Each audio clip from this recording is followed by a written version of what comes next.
Hello, Adam Bazalgette here from Scratch Golf Academy. Today, how to increase your swing speed, increase that clubhead speed. Well, we're going to look at two components. There's a number of things you could say, but two critical downswing components and a really interesting drill that involves a rain suit or a jacket of any kind. I think you'll find it helpful.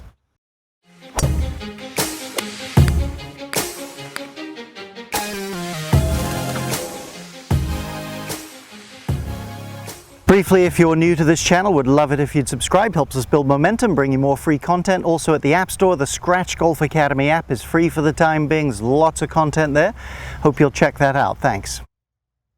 First of our two categories, that is disassociation. Jim Furyk there on the left. We're going to look briefly at a couple of athletes on the right. And what I mean, specifically what we're referring to in this, is can you get your body moving but not your arms for a split second?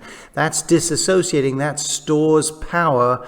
Look how his arms just lag and delay, then they spring into motion. Roger Federer here, stepping in there. You don't see the arms coming forward at all till well after he's moved his body.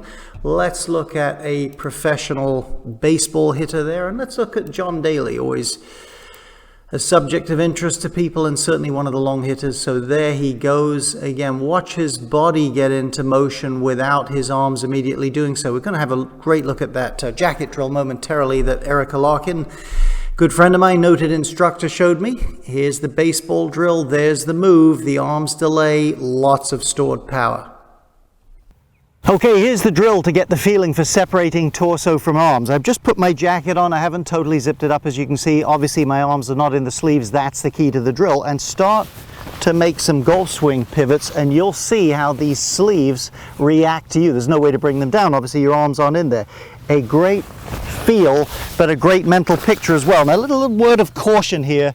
When I work on stuff like this, whether it's disassociation of the wrists or the way the arms work, with actual students, the first thing I often hear out of their mind, if they get the sense of it, is, I don't feel like I have any control over the golf club. That's okay. That's what you should be feeling initially. You do actually have You'll have repeatability, believe me. If your dynamic pattern is the same, the club will pop, the arms will react the same way, but that is a feeling you're striving for, is no control. It's the control that stiffens everything up. Next thing, golf club, ultra wavy, ultra soft. The idea right now isn't speed right now, it's to get that feeling of the disassociation. So I feel just like the mental picture of the sleeves, and really separate it. Now let's hit a little shot. I've got an 8 on. The goal isn't a good shot. The goal isn't speed. It's that feeling, that freedom. That's the idea. I may not be quite that loose when I really hit a shot, but that's the look we're going for. Next element of power we'll look at are using ground forces. That's Rory McIlroy on the left, Lexi Thompson on the right, both super long hitters.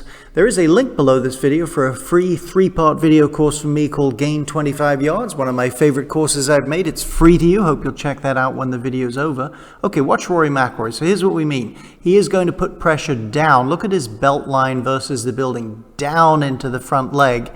And from there, as he starts to approach impact, he can spring up a little bit. That creates a lot of power and energy. So here goes Lexi.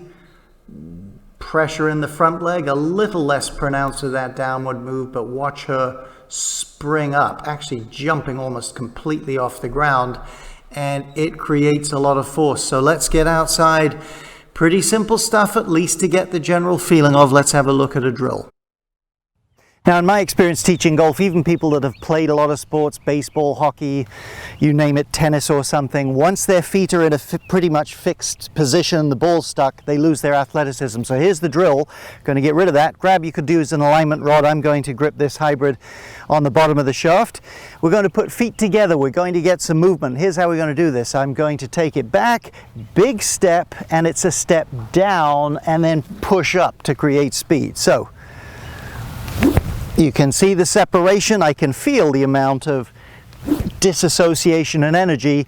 This is the use of ground forces, pushing up to help you rotate, help you kick speed out to the golf club. Now, when you get over the ball here, when you try this drill, the goal isn't good shot now. Nothing wrong with a good shot now. The goal is, can I find something that makes me better as a golfer going forward? So relax. Let's make a practice swing. Now, I'm not going to move my feet quite like that, but we're going to have a little go. Nice push up there. I can feel some athleticism, start to feel some things that would make a difference. Hey, if you're going out to play in 20 minutes, dial it back a little bit, but have some fun when you practice. See if you can find some things that you could turn into something that would make you a better golfer. Thanks for watching.